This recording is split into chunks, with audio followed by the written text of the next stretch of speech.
Okay, thanks for joining us, folks, on a Fan Through Service, a V2VG podcast. And today is the first of a two-part series, right? Yes, which who knows if we get stuff that happens in the media, it could turn into more than two parts. But for now, it is the goal is to have two parts. Right. Now, we've talked before about how the art or the science or a little bit of both of arguing is lost in Western society, especially in America. Right? Oh, yes. And we've mentioned it through a few of the hot topics that we've done in the past. And the one of the reasons why it's lost or is fading is because people think that when you argue or when you disagree, it has to be some sort of ad hominem attack, some kind of personal attack. Like, I don't disagree with you, I disagree with you and your opinion. Yeah. And that's not how arguments are supposed to be.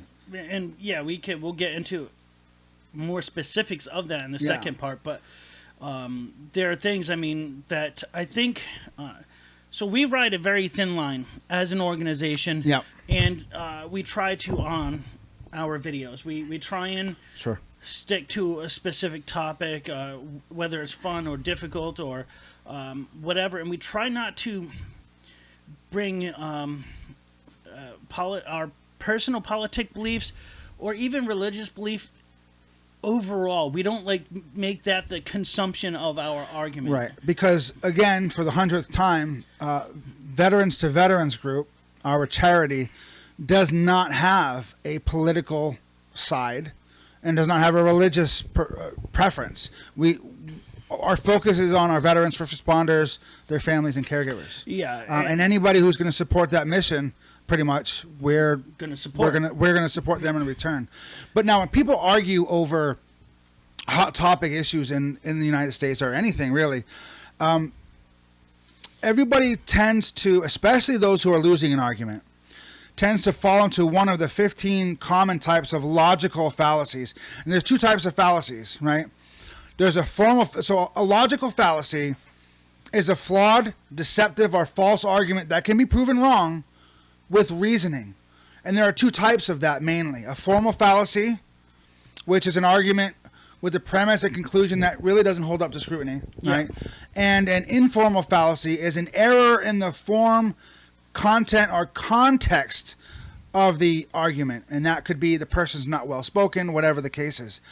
But there are 15 types of common logical fallacies that range from the very common ad hominem attack, which is, I'm going to attack the person and not the argument, right? Yeah. To a straw man argument, to circular arguments, equivocation, appeal to authority, and of course, moving the goalpost, right, is a big one. And one of the really big ones that we're seeing lately is the red herring fallacy. In fact, the red herring and the ad hominem and straw man and moving the goalpost are the four big ones that are happening with the hot topic issue of the Roe vs. Wade potential overturning right now, especially the red herring. And you've come across this. Oh, yes. And I want people to understand, too, we're talking about a debate between two individuals, which is very different from, say, a debate class or presidential debate where it's not one topic. Not a formal debate. Yeah. This is, trying to stick to one topic, express both of your views and, facts or whatever to express your opinion on such a... and that's really important because one of the things of red herring is you get someone who you're having a conversation with on, let's say, gun control or the Second Amendment, and you get into gun control. And then those are two big ones. They go right into some sort of a conversation about white supremacy. Yeah, and that right there is a red herring. Yeah, there's no true connection to one or the other. And so that's one of those things that tends to happen when one side almost feels inferior because they're losing the argument. So they resort to these logical fallacies typically. And a red herring, of course, according to this definition, is an argument that uses confusion or distraction to shift attention away from the topic and toward a false conclusion. And they usually contain an unimportant fact, idea, or event that has little relevance to the issue that you're debating. Not that the red herring itself isn't important by itself or a debatable topic by itself, but like you said, when you're discussing Second Amendment or gun rights in general or abortion or whatever, and you have a topic, a specific narrowly defined topic, and then they start saying stuff like, well, what about institutional racism, or what about, and you're thinking, this doesn't even, it doesn't match. And that red herring also falls right into moving the goalpost, which is that they require the person who's winning, so-called, to continue providing more and more and more and more evidence. They're moving the goalpost, right? And nothing satisfies them as, okay, now I see where you're coming from. It's not about winning or losing per se. It's about the other person saying, okay, I see where you get your opinion from. I get where your perspective's from, right? Not, well, yeah, you say that, but. And that's the thing.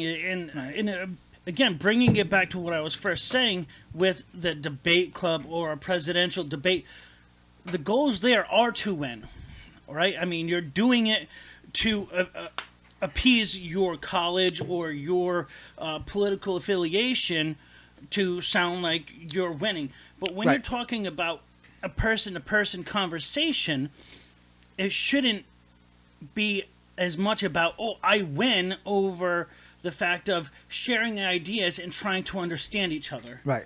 Why do you feel the way you do versus why I feel the way I feel?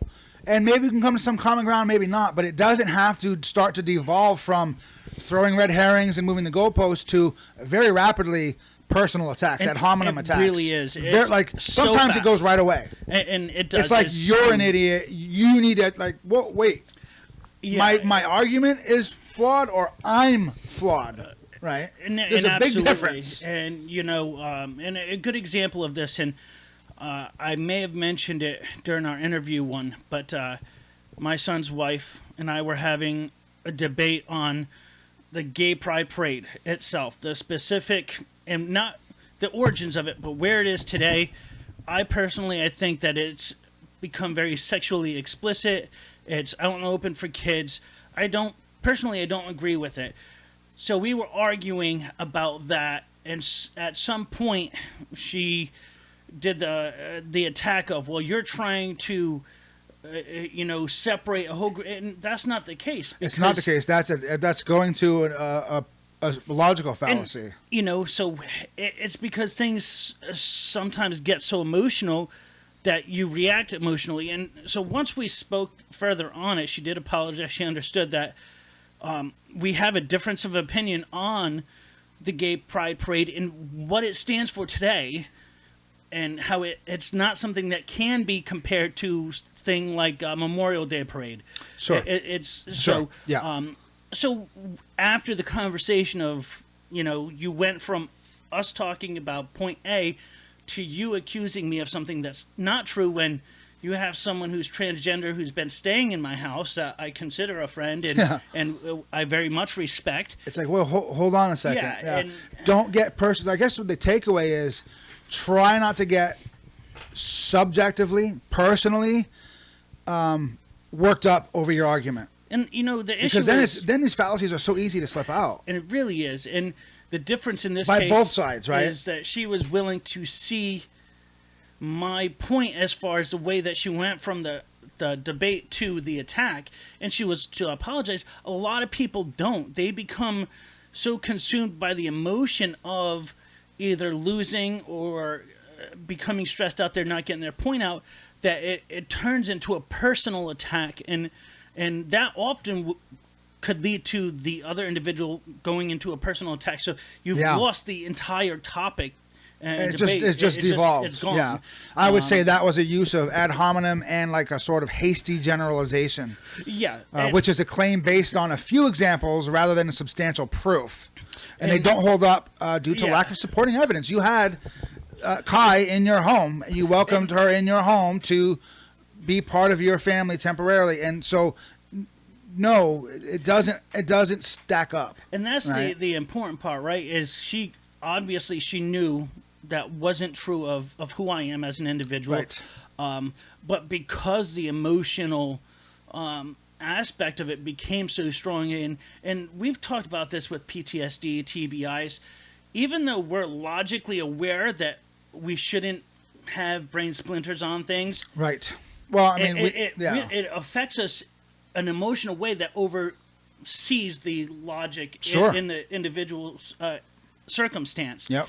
And so I think that's really important. But I appreciate the fact, one, she apologized, and that we were able to just agree to disagree. And, and what's really funny is that Kai, who is transgender, had very little to say and was actually quite entertained by our argument. But it just goes to show you that even someone you know pretty well, very well, care about, within a topic specifically based on political stance, how it can completely ruin a relationship. Yeah, and never mind people who don't know one another. That can get nasty. But you've heard before. The ones you love hurt you the most.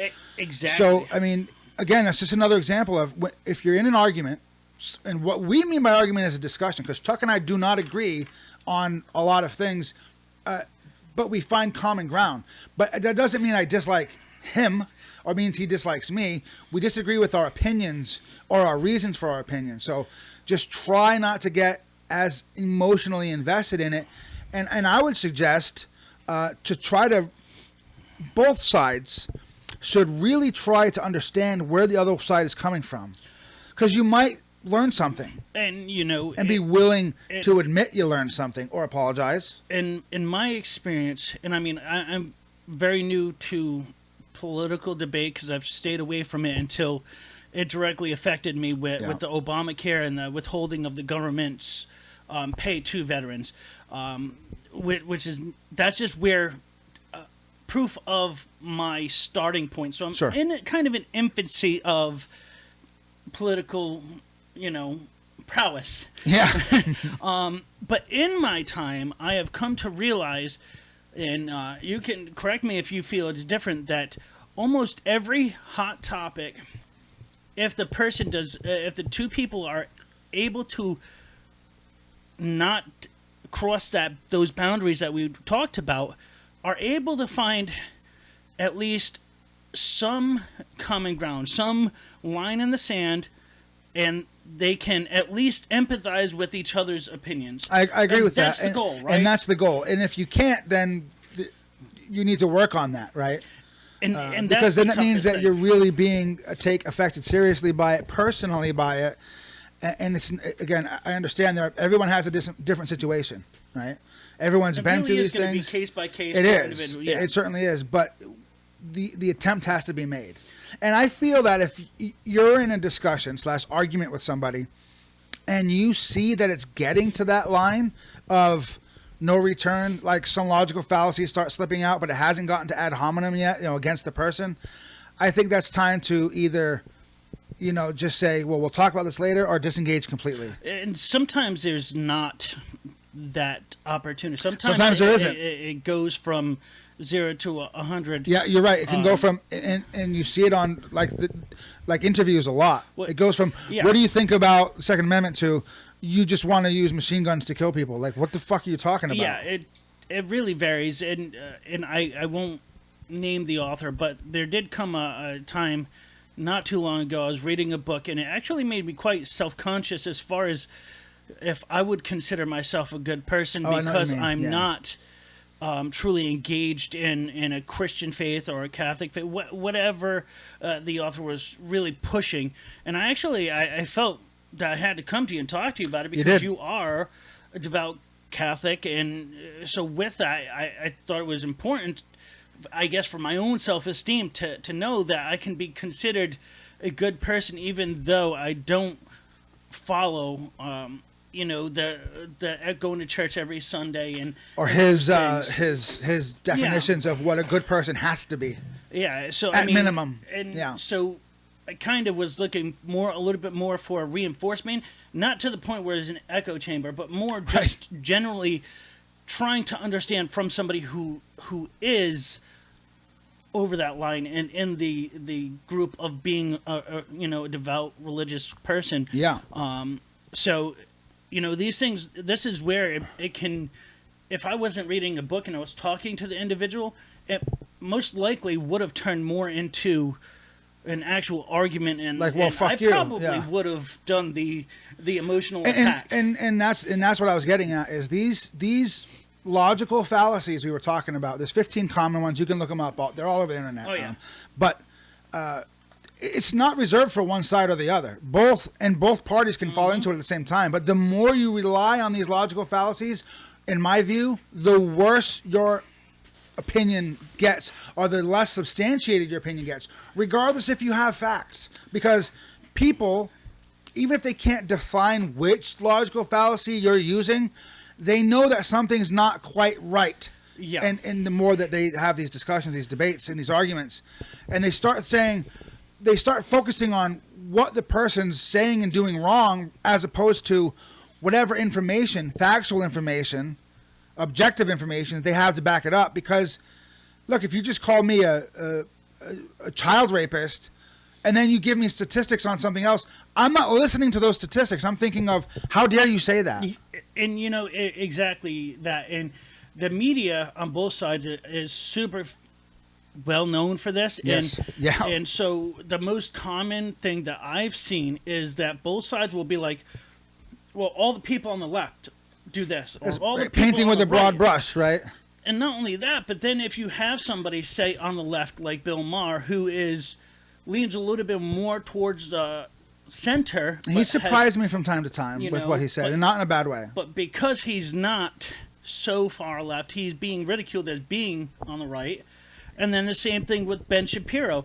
Ben Shapiro is on the right, but really didn't care for voting for Trump. He didn't like Trump's personal beliefs and upbringing and who he was as an individual, and so he was getting ridiculed for that. So it's like, as an individual, when we're looking at if we're looking at a political view, it's fine to encompass every topic.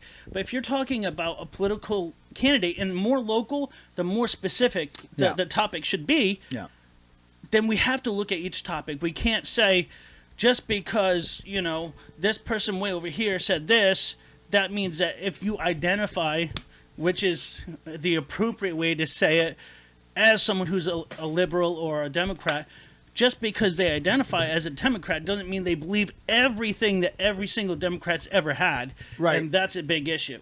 Yeah. And I don't know which logical fallacy that is, but I know it's one of them. Yeah, it's just not right it's probably bandwagon fallacy. Yeah, that makes sense. But it's the same. But in reverse, right? If everyone feels that way, it must be correct. So it definitely gets touchy. But like we were saying, I don't know how we are on time, but let me see. We got we're looking at a couple more minutes. But the red herring, what bothers you the most about the red herring argument? Because you get into more arguments on social media than I do. Well, I kind of diffuse them. I have gotten out of that. I have. You have. I have. And stuff. So the issues that and you've witnessed come across, because one of them was an argument that actually lasted like 3 or 4 months over social media, which you kind of watch unfold and like get folded back up and stuff. And for me is, I think the most difficult thing is when someone's arguing something with you, but they're not willing to lay down what the base fact is. So saying that our logo here is the American flag, well, initially you have to have the definition of it, what the American flag is, and the flag code of ethics and stuff. So if we're not able to discuss that, nothing else is gonna mean anything, because we don't have a baseline of. And then it went from that to, I know what your intent was. Well, do you now? Do you know what our intent was? An attack on me, and that's also saying that you have the superpower of being able to read my mind, right? And so it gets personal so quickly, and even when you are on the side being attacked, it's so easy to start to attack back. And that was easily a hasty generalization on his part. And it turned bad. And he's one of two people I've ever had to block in my life. Because it was just being volatile for me, it wasn't. And it was hurting. It was hurting your peace of mind. And I think that's a good takeaway. If you're in a debate or an argument with somebody, and let me say something real quick. Social media is not the place for lengthy debates because it's just not the platform for it, right? Because in what could start off as a friendly debate, even if it doesn't cross devolve between those two people, if it's an open forum, you have the peanut echo gallery chamber, coming people in, that turn it into more emotional things. And so I think that if you are having these debates, especially on social media, and you got to expect the peanut gallery to chime in, and it's starting to affect your inner peace, stop, and just say, I'll be happy to discuss this with you sometime in a different fashion. Yeah. But each of us standing on a soapbox yelling in the public square, as it were, is not conducive to either side trying to understand where the other side's coming from or learning something, which ultimately is the goal, right? Typically. To find middle ground or to just understand where the person's coming from, or, to maybe just to simply see what the other side is thinking and why. Maybe not just the person, but the whole side. Yeah, and so I've had two people I've had to block on social media, and they were people I really cared about, thought I knew pretty well. That first scenario, it turned into no longer being about any facts, and every time either one of us posted something, we went after him. So I was just like, it was not healthy for me. The other one was like a very specific attack on me for just inquiring about certain specifics of a topic, and it was so hurtful to me that I had to remove that person because it wasn't only affecting me, but my wife never chimes in on anything, and she not only chimed in, but she was very aggressive because of the things being said. So, and with that, I've had two people who have blocked me because they didn't want to hear the facts of certain situations. So it's gone both ways, and I've been both the victim and perpetrator of doing the personal attacks. And I think that personal attack on you it's called an appeal to pity, right? Provoking your emotions to win an argument rather than factual evidence. Appealing to pity attempts to pull on an audience's or a person's heartstrings, distract them, and support their point of view. Not even if it's an inquiry like what happened in this case, but a personal attack at the same time. And you know what I found very interesting is me being a party of the aggressive aspect with my friend Matthew actually cost me more sleepless nights than being attacked. Being attacked was very hurtful, but knowing that I stooped to that level, so I don't know what that says about me. If it means if I'm trying to grow in the empathetic level, I think so, and stuff, but that really bothered me that I stooped to that. And we say that as parents all the time: don't stoop to their level. And I did, and it bothered me. It's a natural reaction, right? It's like fight or flight, and that can happen with words too. Yeah, and I think it's important. And in the next segment, we're going to talk about one of the two major hot topic issues that are affecting the United States today. And that's going to be the abortion debate.